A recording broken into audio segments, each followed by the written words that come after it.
There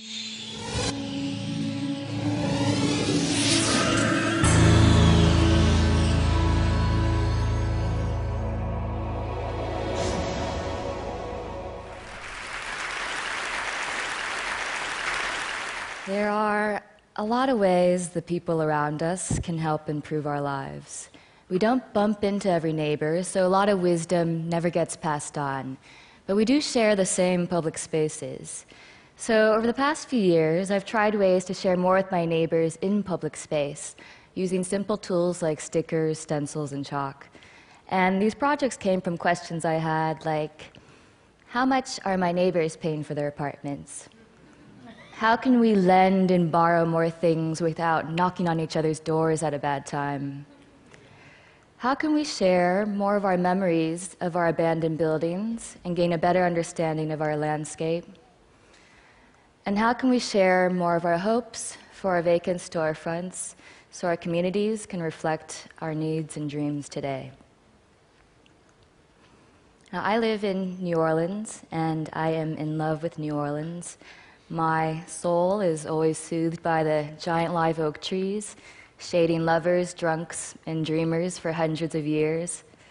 And I trust a city that always makes way for music. I feel like every time someone sneezes, New Orleans has a parade. The city has some of the most beautiful architecture in the world, but it also has one of the highest amounts of abandoned properties in America. I live near this house, and I thought about how I could make it a nicer space for my neighborhood. And I also thought about something that changed my life forever. In 2009, I lost someone I loved very much. Her name was Joan, and she was a mother to me. And her death was sudden and unexpected. And I thought about death a lot. And this made me feel deep gratitude for the time I've had and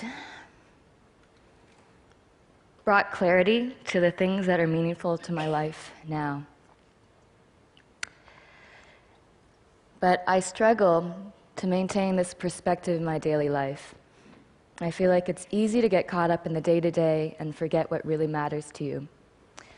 So with help from old and new friends, I turned the side of this abandoned house into a giant chalkboard and stenciled it with a fill-in-the-blank sentence, "Before I die, I want to." So anyone walking by can pick up a piece of chalk, reflect on their lives, and share their personal aspirations in public space. I didn't know what to expect from this experiment, but by the next day, the wall was entirely filled out, and it kept growing. And I'd like to share a few things that people wrote on this wall. Before I die, I want to be tried for piracy.